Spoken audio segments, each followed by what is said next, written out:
Chasing growth and nothing less. This is the journey from scratch to success. Hello everyone, welcome to From Scratch to Success, where we interview the most successful entrepreneurs about their journey. My name is Jayma, your host, and today I've got such an amazing guest with me, Prema Smith. Prema Smith was born in Sri Lanka, adopted at age 4, and went on to open his first restaurant at just 20, building an award-winning career across hospitality and film. A proud dad of 3 twin boys, 4, and powerhouse daughter, 5. He has since sold his multi-million-dollar hospitality business and is now focusing on acting, producing, and storytelling. He is also the founder of Self-Appreciation Day and the author of a book for teens dedicated to helping young people building identity, confidence, and resilience. Wow, that's amazing. Thank you so much for having me on the show, Jay. Of course. So, let's get straight into it. Yeah, let's do this. Tell me, what's the origin story? How did it all begin? It all began, my humble career started off in Sri Lanka. I was born in Sri Lanka, and I was put into an orphanage when I was 3 years of age. I lived in the orphanage for about 6 months. I had a Tasmanian family fly from Tasmania to Sri Lanka and adopt me from the orphanage. I came over here in 1990 and lived in Tasmania, grew up in Tasmania, grew up on a little farm, 5-acre farm with every animal under the sun that you could possibly have. Grew up there. I stayed in Tasmania until I was 25. As that said there, I fell into the hospitality industry at a very early age. At age 15, I was washing dishes. By 17, I was second chef of the steakhouse. 18, I was head chef. And then 20, I brought an Indian restaurant. So I was very entrepreneurial, very overachiever. I've always been an overachiever. Started a landscaping business when I was 22, ran a couple of businesses for 5 years, worked 7 days a week, and I was just always had this dream to be a Hollywood actor right from the age of 13 when I saw Will Smith on TV for The Fresh Prince of Bel-Air. And had a change in my life. At age 25, I was done, I'm sick of doing business. I need to do acting. I need to know what it's like to be an actor. I want to be an actor. I want to be like Will Smith and Kevin Hart and Denzel and all my idols growing up in the early 90s. Moved to Sydney 2013, studied acting, started producing, started film directing. And then there was a bit of my father passed away and my best friend passed away in 2017, both at the same time, both within the same week. I came out of that with a deeper purpose to something more fulfilling, something that I need to make change, need to find more fulfilling. Not just being an actor. Actor for me can be quite selfish. It's what I want to do. It doesn't help people. I've always had this desire and ambition and this go to help others less fortunate than me, because I was put into an orphanage. I know what it's like to go days without eating. I know what it's like to have nothing. And I feel like I got an opportunity to come into the greatest life of opportunity, a life full of abundance. And it's always been my desire to make sure that I carry that forward in every step, every day, in every breath, every single person I touch. And 2018, I started a mental health movement and a company called Self-Appreciation Day. It's to help people acknowledge what they appreciate about themselves. It's a question that's never asked. We find it's a major foundation and key component and a major mental building block of resilience, identity, self-worth, achieving goals.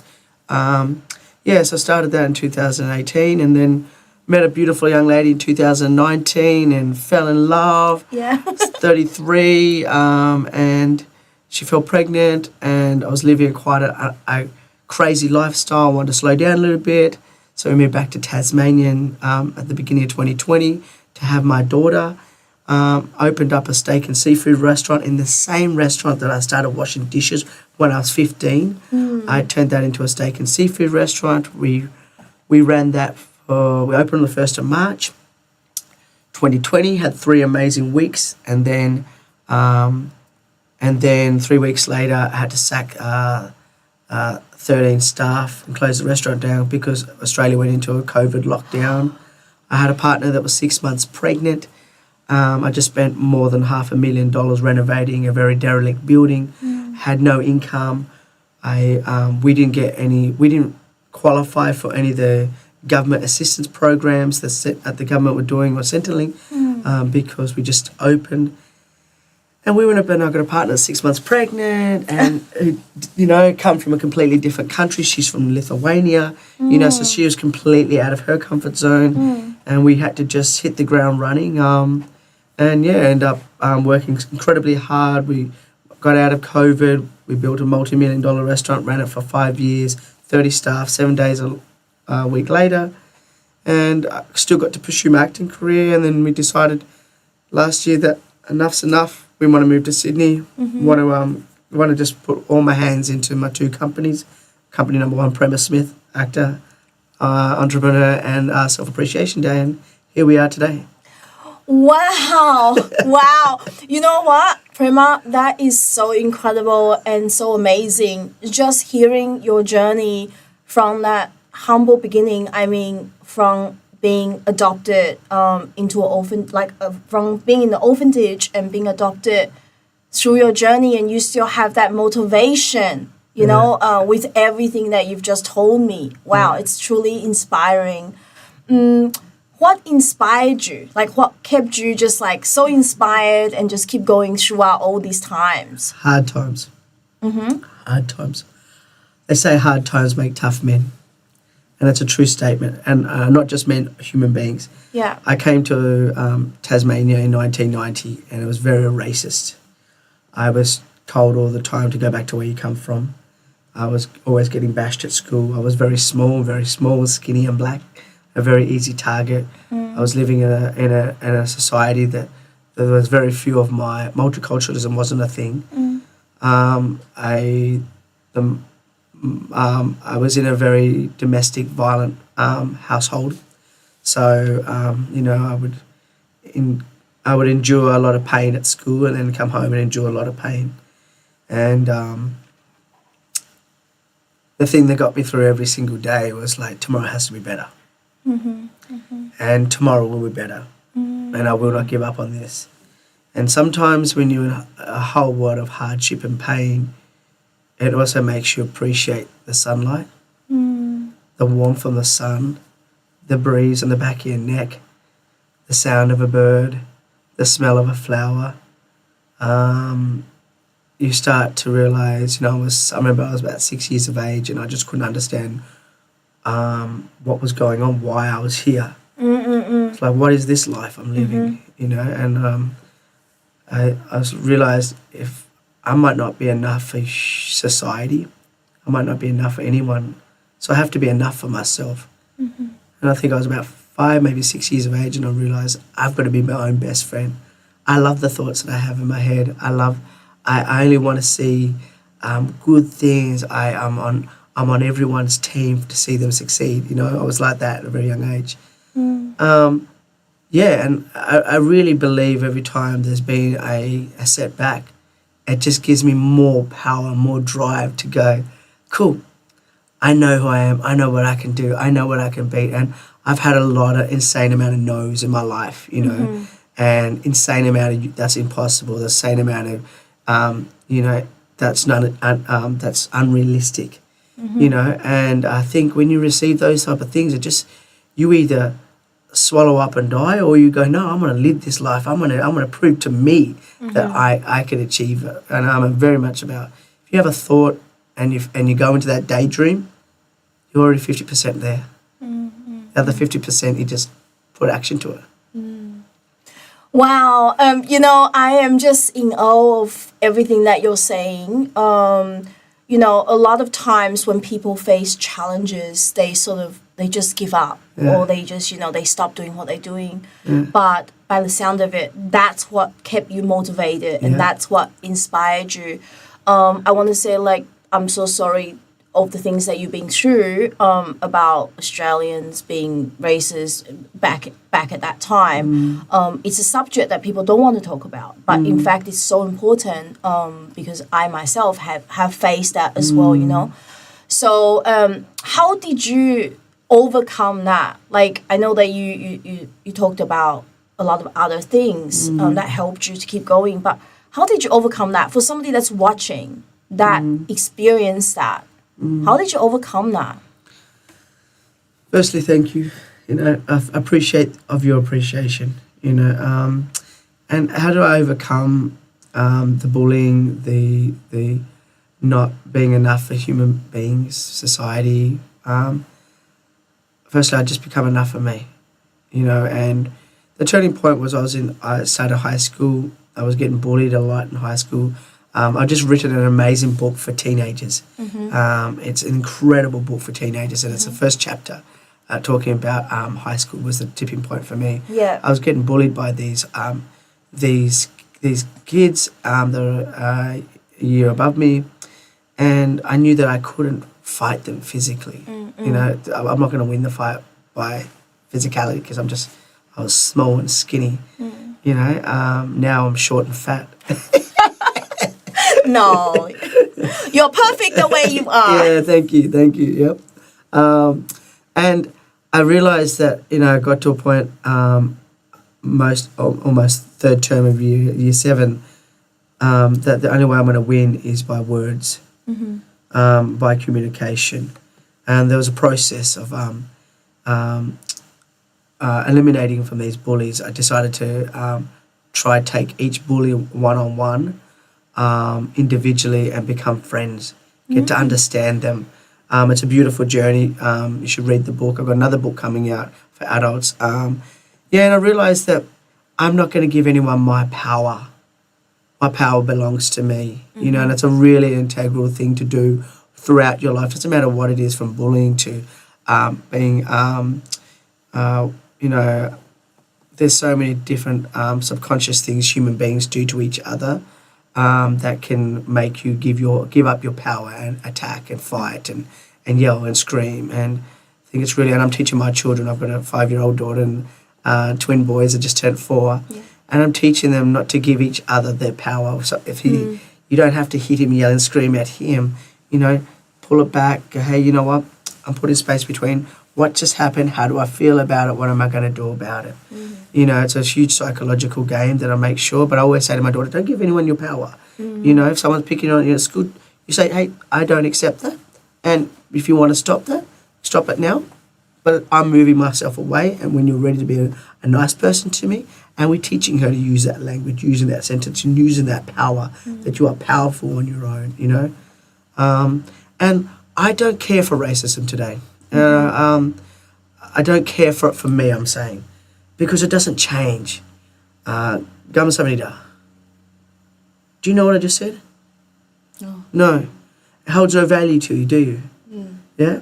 All I just said was, hello, how are you, in South Korean. Okay. Right? Yeah. To all my South Korean friends, Gamsamnida. No, not Gamsamnida. I said thank you, sorry. Gamsamnida is thank you in South Korean. And why I said that is because you don't value it unless you put a value to it. It hold no value, that word, then, to you, right? But to someone else, like anyone that speaks South Korean, they value that, right? So change your values. I'm not valuing that. I'm not holding on to a hot spoon and burn myself. I forgive that person faster than they can give me it. The pain that you're about to give me, I've already forgiven you because something's going on with you. Yes. It's got nothing to do with me. Yes. Yeah. And I know I'm a good person. And if you don't like me, then you need to become my best friend. Yeah. Because it's not that you don't like me. There are elements of that you see from me that you wish you could be, or something's happened, that's triggering you, and that's what's happening. Yeah, there's something internally that's happening, because if you really know me, you would know that my intentions for you is to have love, to see you prosper, to see you win, and I'll be your first person. I'm the first person that want to see you win. It's true. Yeah, wow. So beautiful and well said. I think you touch on so many points that's so important, and often we just live our lives so we don't value those points. So thank you for sharing that, Prema. I think for myself, I think it's so important to find our identity in God. You know, to not listen to the world, but listen to what He says, who we are in Him. Yeah. Now I want to ask you, what is your first successful milestone, and how did you feel? Okay, I'll tell you a story. When I was 5 years of age, my mother brought me a wheelbarrow and a shovel, and I never got pocket money. I never got anything that I wanted. Just I had to earn it. And my mother brought me a wheelbarrow and a shovel, and my job was to go around all 5 acres of our property and pick up all the horse poo. My mum never wanted a single bit of horse poo on the grass. So you'll see our paddocks were so neat, and my job was to put them in bags and sell them for $2 a bag. Okay. This was a very slow thing, and I just thought to myself, this is so slow, and this to make any money. And I was like, I rang my grandma. I said, Grandma, can you put my horse up for sale? And she's like, as Mum and Dad said you could. She said, yeah, Mum and Dad said it's okay. And I think I was about 6. Because after a year collecting horse shit just to make $2 a bag, I was like, this is so slow. Yeah, so I was like, bugger this. I'll just sell the horse. And I sold the horse for $200. And that was my first win. Yeah. My first win. It made Mum and Dad so angry, right? Especially my mum. Yeah, because at that time, I always wanted to be a famous jockey.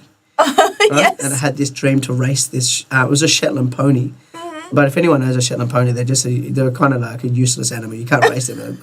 You need a horse. You need a proper horse to race. Yeah. But my dream at 5 was to become a famous jockey. Yeah. But then after a year of having this horse that you couldn't ride, he was so stubborn. He would stand on your toes. He'd be covered in dust. You know, anytime you go near him, he'd start kicking you. Always trying to bite me. Yeah. You know, I was like, bugger this. So I just sold the horse, and that was my first win. Wow. Yeah. Wow. And that was a kind of a thing that told me in my brain that there's got to be there's always there's a different way, and there's a my way, and look outside the square of things. Yeah, and I use that philosophy in so many areas of my life. Wow. Yeah. Such an interesting story. Did you miss the horse after that? No. You're like, I don't want to collect the poo anymore. No, I was sick of it. Like, he would tread on I'd have to brush him every week, and he'd stand on my foot. Yeah. You know, wouldn't get off my foot. He weighed like maybe 100 kilos. Oh, you know? wow. Like Shetland ponies, they're a fat little thing, you know? Bit like me now. Wow, that's such a fun story, right? And I love how that made you realize there's other ways about doing things. Is always think outside the box, right? Yeah. So moving on from that, what strategies did you use to help your growth? So I mean, that wasn't a strategy in its own to understand that the narrative is my story. I choose the narrative, not life and not people. Yeah. You know, school conditions you to act the same way. You know, if you're a fish, and in school, if you're a fish and the teacher says climb to the top of the tree, you're going to fail. Yeah, and if you're a monkey and the assessment is to swim to the bottom of the ocean and collect all the gold, you're going to fail, right? So that's kind of like, well, that curriculum doesn't work. Life isn't like that. You know, so firstly, like, what works for you has to work for you. So you've got to work on what works for you. You've got to listen to this, you know, whether it be through your faith, through your ideologies, through listening to different people. You got to work for you, you know, and all of my life I did that, you know. I tell you what was a really successful thing I loved when I was we were very poor growing up. We were very, very poor. And we lived with a lot of rich people, and I wanted nice things and didn't get to have the nice things that everyone else had, you know? Yeah. And I remember when I was 12, I used to just go door knocking and ask people if I could wash their car. Wow, okay. Yeah. And I would go like 10, 20 kilometers. I would really hustle. I'd go, done, I'll make it. Yeah. And I lived in the country, so, you know, one house is one house is probably 5 minutes away from the next house. Wow. You know what I mean? So yeah. it was like that. So I used to go door knocking. I used to ask people, can I mow your lawns? Can I wash your car? And I'd wash people's cars for $5. And one day I realised, I told this person, I said, geez, that was literally was the truth. I said, that was the dirtiest car I've done. Yeah. That car took a lot. Yeah. And that person felt bad and paid me an extra $5. And I realised when he did that, I'm saying that to every single person. Yes. Yeah, every single person. So I doubled the amount every single time. Sometimes I tripled the amount on every single person. Yeah. And I learned, all right, this is business now. Now, moving forward, when I was 20, I had an Indian restaurant. Right? And that was probably a significant point in someone else's life. It wasn't really to my life. It was like, you know, when I think about other people, would they do that? People are like, that's a really successful thing. For me, it wasn't. It was just something. I already was chefing. I already knew about restaurants. I was like, the next thing to do was just open up my own place. Yes. So for me, but that wasn't really a success story. The success story was I used to open my restaurant 7 days a week, lunch and dinner, and lunches were really quiet. I used to employ people with intellectual, mental, and physical disabilities in my restaurant. Like I said, I believe it's my responsibility, obligation to make sure others who are less fortunate than me has the same opportunities and better opportunities than me that don't get to be in the privileged position as I do with full capacity, you know? So anyway, I used to employ these people, and it was costing me a lot to run during the day, and there was no one in the restaurant. So I was like, done. You know, when I was 12, I could make $60 a day. Yeah. Jesus, now I'm 21. I should at least about like $600 a day. Yes. And so I just went, jumped in a car, and I just went door knocked on everyone's door and asked if I could mow their lawns and do all the odd jobs. And we did that every single day for 3 months till I got to about 40 clients for a month. Wow. Started getting commercial properties, and I employed these people with the ables people that I had. Yeah. It's not correct to say intellectually disabled, so I apologise if I offend anyone there. Abled people to do the landscaping work with me. There come a lot of problems with doing that, you know. So then I was like, all right, done. I'm going to, because it was a headache. It was like, you know, trying to teach people to use whippersnipper and mow the lawns and all that type of stuff. It was there was a lot of difficulties in that. So then I started employing people that are a bit naughty to be, you know, and were not a bit naughty, would come and work with me, and we'd build the business. And for me, that was one of the most successful things I ever done. That had more purpose to me than, I'll tell you what, because have you ever mowed your own lawns? No. Okay. Have you ever made your own bed? Yes. Yeah. And cleaned your room? Yes. Freaking amazing feeling once you look back and go, don't you? You're like, yes, right? That's right. That's the feeling that I got 5 times a day. I'd go to someone's house. The house would be just a bomb because your lawns make your property look terrible. Yes. The tree branches make it, and we'd go in, boom, boom, boom, make it look wicked. Yeah, look absolutely amazing. I got that reward and got paid to do it. Wow. And I got to educate someone at the same time, be a role model at the same time, create a second business, create incredible amount of purpose in my life. Wow. You know, and I got that on the double 3-4 times a day. You know. Yeah. And then I'd go back to I'd finish by 4:30, go home, have a shower, wash all the green stains and mud off me, and then open the restaurant at 5 o'clock. Wow. And I used to do that. I used to do that 5-6 days a week. Wow. Yeah. I love it. It's inspiring, Prema. All right. Lessons that you've learned the hard way. Was there any, and how did you overcome that? Trusting people was a very. Trusting people was it's a thing that you're just gonna. If you want to be an entrepreneur, if you want to be in business, So something that you've got to just like understand. Human beings are human beings. Your best friend could stab you in the back. Your mother and father could stab you in the back. Apologies on the expression if it's correct, if it's too visual, that statement. But the lesson I learned is that in business there's no friendship. You know, because it doesn't. Human beings are human beings. Human beings will do things on their values, on what they have to do. Sometimes to survive. Sometimes to do they can, you know. And that pain when you give something to someone. For example, my last business, which we just sold, I had a young member who started working for me. Young guy, maybe 33. Maybe sort of say young guy, same age as me, maybe 34, 35. And he's having a day off. And I said, "What are you doing tomorrow, mate?" I said, "You got the weekend off?" He's like, "Yeah, I'm getting married tomorrow." Oh, wow. I was like, "Oh, what? Really?" Yeah, wow. And he's like, "Yeah." And I'm like, "Oh, okay. Like, this is exciting." Yeah. Because I live with my heart on my sleeve. Yeah. Yeah? And I much prefer every single day to be hurt and be really authentic. And maybe get hurt, but now I know how to prevent it from hurting. And what I mean by that is, I said, "Geez, aren't you excited?" He's like, "Oh, not really, not really." I said, "Why not?" He said, "I don't know how I can afford it. Like, I've got to pay for all these things and I still haven't paid for everything." Yeah. And I said, "How much do you owe?" He said, "Oh, a couple of thousand." I said, "All right." I said, "Yeah, take it." Wow. I said, "Take it." I said, he goes, "Really?" I said, yeah, done. Take this. Open my wallet. I said, "Have it." I said, "Geez, you get married. Like, it's the most significant day of your life." Yeah? And he's like, "Oh, I don't know when I can afford to pay you back." I said, "Listen, you pay me back when you got savings." I said, "This is not going to make or break me." I said, "Not going to make or break me. You give back just when you've got savings, not when you can afford to give it up. Yeah. Have savings first, then give it to me." Yes, yes.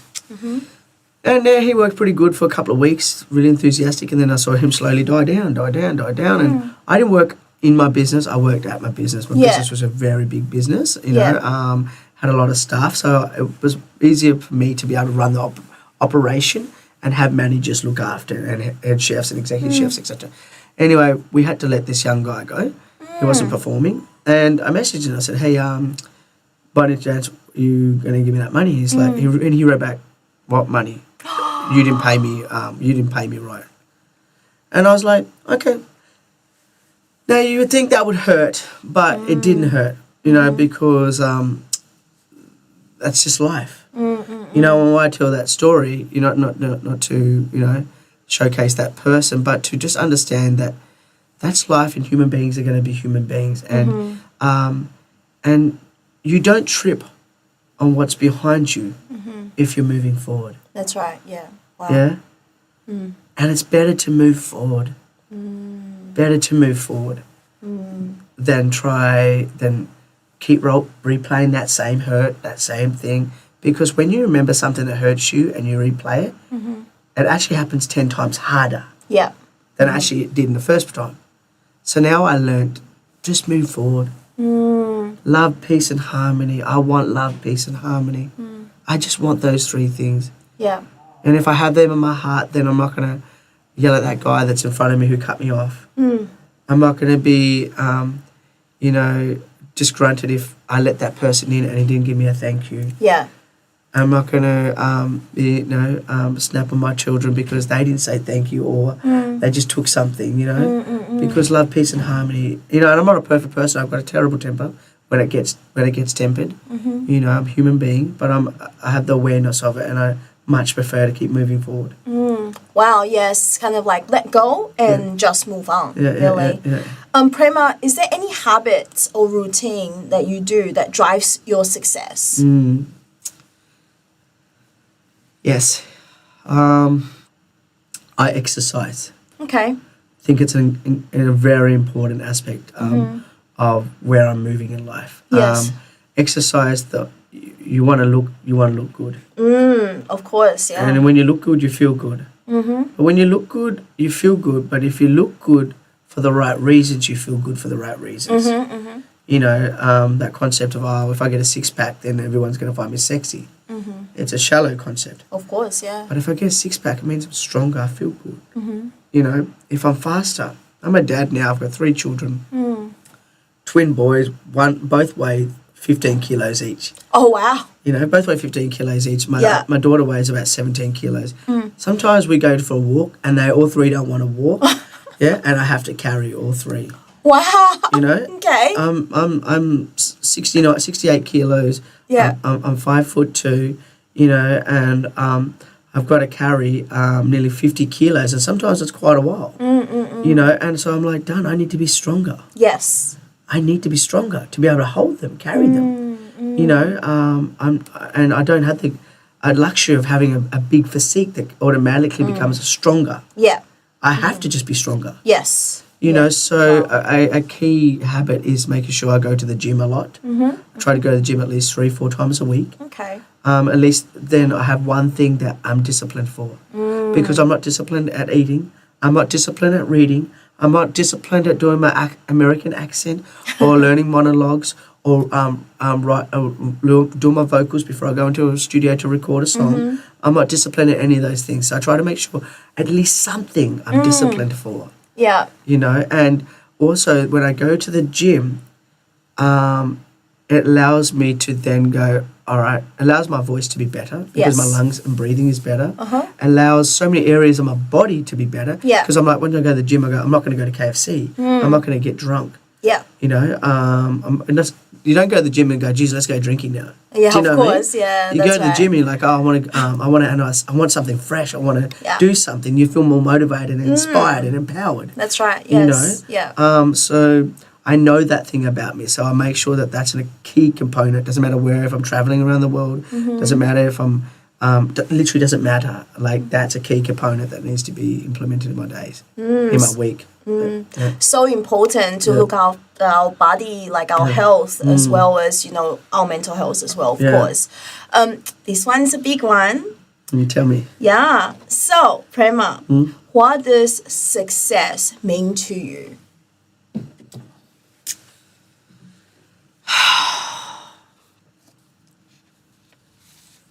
I think keeping your standards. I really believe in standards. There's a saying that I really a big fan of is to live a successful life is lower your expectations or raise your standards. And what I mean by that, and I'm going to use an analogy of the restaurant, is I'd have people, thousands of customers a month, you know, a week, would come into my restaurant, and they would check everything to make sure it's all clean, you know.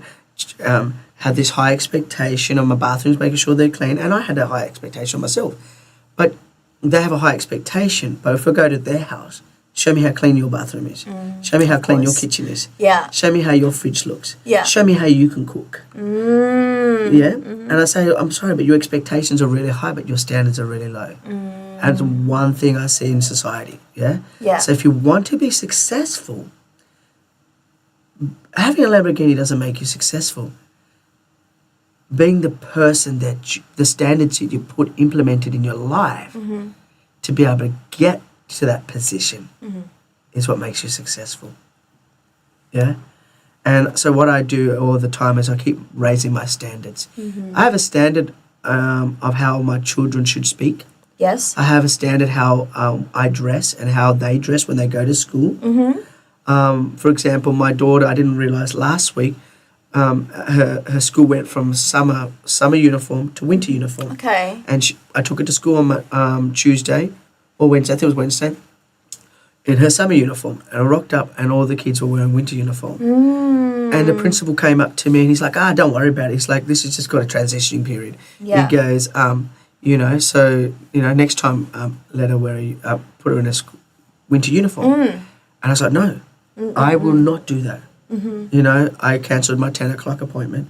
I rushed home. I got her uniform. I asked the school to bring my daughter up to me. We got her changed in a school uniform and she went to school with the appropriate school attire. Now, I have a standard. And that same standard is when I come into here, I want to be punctual. Yes. It's the same standard that if I'm cooking for you, I have a standard. If I'm going to speak and I'll deliver a message, I have a standard. Yes. For me, the real success is for me, is what my standards are. Wow. You want to show me? I can tell you what you're going to be by your first 4 habits. Yeah. Show me your habits, and I can see your future. Yeah. Yeah. You know, and I really believe your standards is what. And I have such a strong standards that sometimes it affects my friendships and my relationships. I'm very hard on my partner. I love you, Octavia. She gave me 3 beautiful children, but she's very one to say, she's like, you're so hard. Yeah. I said, I am very hard because I know you can be better. I know the circumstances that you're in can be better. And this is the standard that I expect. When I walk into my bathroom, that towel is not to be on the floor. Yeah. When I walk into the kitchen, the dishes are not piled up in the sink. When I walk in, when I open my fridge door, everything's wrapped. Yeah, when I hop into my car, and it's not always perfect. Yeah, we're not perfect. Of course. Yeah. People can come to my house and go, Prema, what are you talking about? This. So cool. Yeah, I'm not perfect. But I'm still aware of my standards and I want to live by them. And as I grow, my standards keep going higher and higher. Yeah. You know? And then from that standards, the key to success is appreciation. Love that. The key to success is appreciation. We human beings, for the entirety of human beings, always focus on being happy. That's what makes being success. Happiness means absolutely nothing to me, Jay. Absolutely nothing.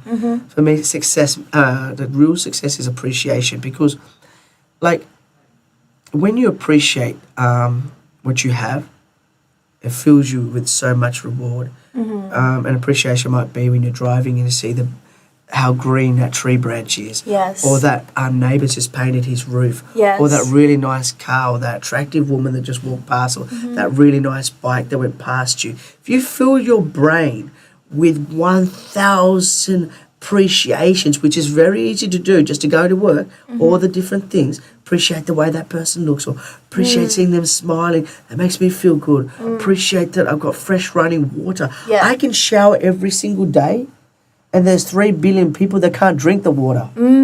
So true. There are farmers in this country that don't get to have a shower, because they don't have enough rainwater. Do you understand? So what am I talking about when it comes to chasing happiness if I don't focus on appreciation first? I love that. You know? Prema. Yeah. That's true. That's the key to success. You know, my success is standards first, and then follow right behind that. If I'm meeting them, it goes to appreciation. I put appreciation right there with it. Yeah, wow. Absolutely love that. I feel like just that question alone, I learned so much. Like, I'm literally writing this down. I really, truly appreciate your rawness and just to share what your thoughts are and your feelings are as well. Thank you, appreciate Jane. you. Thank you. Yeah. Now, the next round is the quick and engaging round. So, short answers. Are we ready, Prema? Short answer. I don't know if I can do people. I'm a shorter guy. All right. So, let's go. Yeah. First question. A book or a podcast that changed your thinking? Malcolm Gladwell, they're called The Tipping Point. Malcolm Gladwell is my favourite author, just from that book called The Tipping Point. And it's an amazing book. Have you read it? No, not yet, but I will definitely go and read it.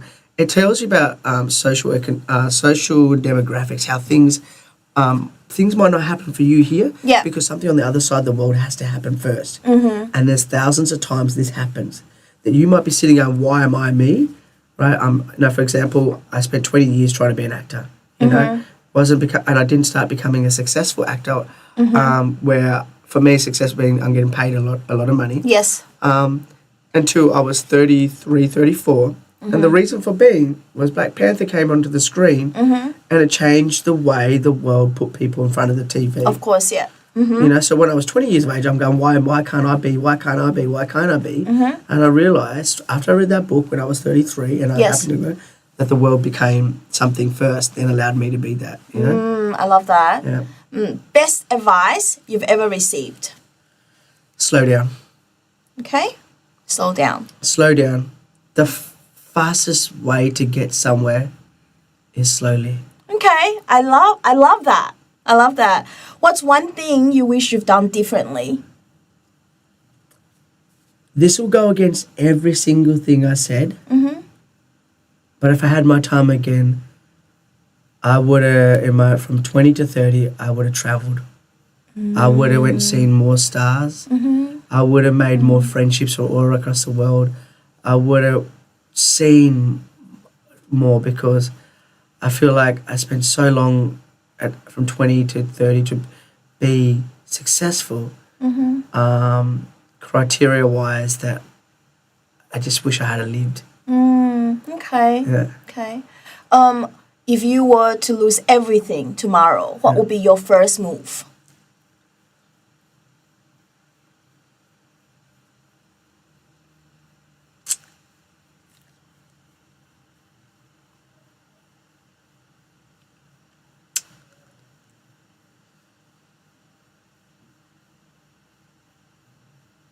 Go to the gym. Okay. Love that. Okay. Go to the gym. Yeah. So, Prema, what is next for you? Look, I hope that last answer wasn't too short and too plain. For the gym, I just quickly go, is that it holds a lot of discipline for me. A lot of things happen in that space. Because when I go to the gym, I lift heavier, I run faster, I meditate longer, I go in the sauna. There's a lot of things happening in that space. So that's why I said that so simply, that gym, if I had to start again. The future. Yes. Okay, I've got a film premiere coming out. One of my movies comes out next Friday night at Okay. Fox Studios, 7 p.m, called Black Hole Sucks. It's an action comedy sci-fi. So that's an exciting thing that we're doing very present. I'm the producer on that, as well as Great. one of the cast. Yes. So at present, that's my focus point. Getting my book published. This book, helping teens across the world, around the world. I really hope that if this helps one child, then my job is done. Yes. If this stops one child bullying another child, my job is done. This stops one child from who's getting bullied going, whatever. That's on them. Yeah. Yeah. Then my job is done. And I really believe this book is such a powerful book. It tells my story with all the real beautiful psychological elements. That isn't boring. It's fun. It's hip. It's cool. It's put into a lingo that teenagers will gravitate to. Yeah. It'll help parents in so many ways, because you need to have the right people on your team. Sometimes parents can be the worst person on your team. So if we can help parents be the best person on the team, and that's why how designed the book to be that way as well. I'm looking for a publisher, so if anyone's listened to this and wants to help me publish it, I want this in every country in the world, 165 countries, because I really believe that it's important to not just eradicate suicide, but to help people who don't even realize that they've lived their whole life and never really lived. Never put themselves first. Never. There are people just doing the mundane things every single day, and it's not living. Yeah. The person that always just thought they're not good enough. That's impossible to be that. Or people don't do things because I think the people that they think the people that they're friends and their family, they don't do those things because I think that they will tell them it's a stupid idea. Yes, that's right. Yeah?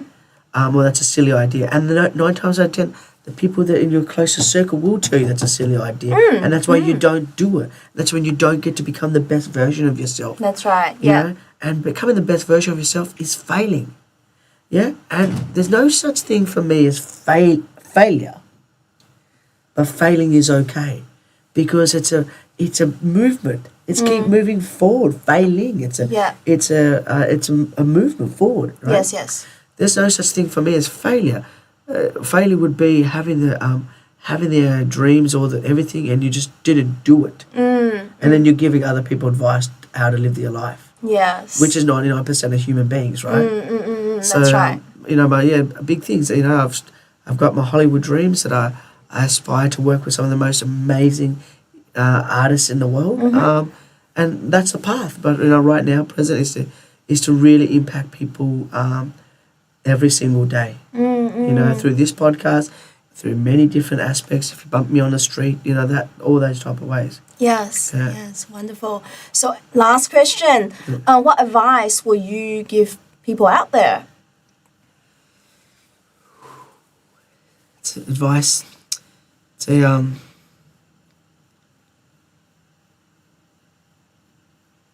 wait to be ready. Love that. Don't wait to be ready. When you're ready, you'll be dead. I love that. I was 20 years of age and opened up a restaurant. And everyone told me, what do I know about... firstly, everyone asked me, what do I know about Indian food? And I said, nothing. Yeah. Because I was brought up by a white family. Then everyone said, what do you know about running a business? I said, nothing. Because no one in my family ran a business. Yeah. And they're like, but I just knew that I would learn, you know? And I did. Yeah. And there was so many problems, so many financial problems that came with it. Never knew about tax, never knew about GST, never knew about all these things that come to running a business, which you go to university to do, right? But what I did is I became successful while learning. And when I say don't wait to be ready, just do it. Everybody gets paraanalysis. Do you know what paraanalysis is?